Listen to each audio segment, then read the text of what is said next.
the Holocaust changed him. Not his intelligence. My father could finish the New York Times crossword puzzle in less than 10 minutes. But his beliefs about people.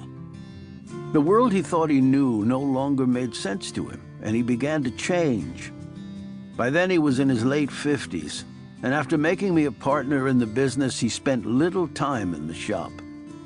Instead, he became a full-time Jew. He began to attend synagogue regularly with my mother. I'll get to her later. And offered financial support to numerous Jewish causes. He refused to work on the Sabbath. He followed with interest the news regarding the founding of Israel and the Arab-Israeli War and its aftermath. And he began to visit Jerusalem at least once a year, as if looking for something he'd never known he'd been missing. As he grew older, I began to worry more about those overseas trips. But he assured me that he could take care of himself, and for many years he did. Despite his advancing age, his mind remained as sharp as ever. But unfortunately, his body wasn't quite so accommodating. He had a heart attack when he was 90. And though he recovered, a stroke 7 months later greatly weakened the right side of his body. Even then, he insisted on taking care of himself. He refused to move to a nursing home, even though he had to use a walker to get around. And he continued to drive, despite my pleas that he forfeit his license. "It's dangerous," I would tell him, to which he would shrug. "What can I do?" he would answer. "How else would I get to the store?" My father finally died a month before he turned 101. His license still in his wallet and a completed crossword puzzle on the bedstand beside him.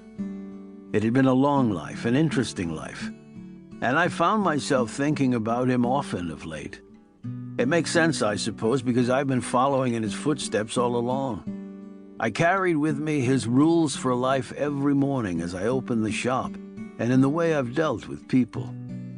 I remembered names and gave more than was expected, and to this day I take my hat with me when I think there's a chance of rain. Like my father, I had a heart attack and now use a walker.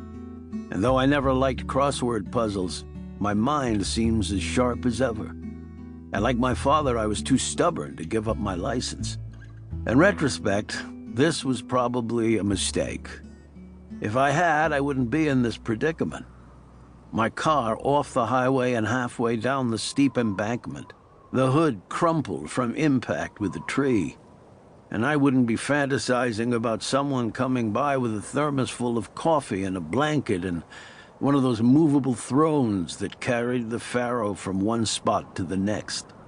Because as far as I can tell, that's just about the only way I'm ever gonna make it out of here alive. I'm in trouble. Beyond the cracked windshield, the snow continues to fall, blurry and disorienting. My head is bleeding, and dizziness comes in waves. I'm almost certain my right arm is broken, collarbone too. My shoulder throbs, and the slightest twitch is agonizing. Despite my jacket, I'm already so cold that I'm shivering. I'd be lying if I told you I wasn't afraid. I don't want to die. And thanks to my parents, my mother lived to 96, I long assumed that I was genetically capable of growing even older than I already am. Until a few months ago, I fully believed I had half a dozen good years left. Well, maybe not good years. That's not the way it works at my age. I've been disintegrating for a while now. Heart, joints, kidneys, bits and pieces of my body beginning to give up the ghost. But recently something else has been added to the mix. Growths in my lungs, the doctor said. Tumors, cancer. My time is measured in months now, not years. But even so, I'm not ready to die just yet, not today. There is something I have to do, something I have done every year since 1956. A grand tradition is coming to an end. And more than anything, I wanted one last chance to say goodbye. Still, it's funny what a man thinks about when he believes death to be imminent. One thing I know for sure is that if my time is up, I'd rather not go out this way. Body trembling, dentures rattling.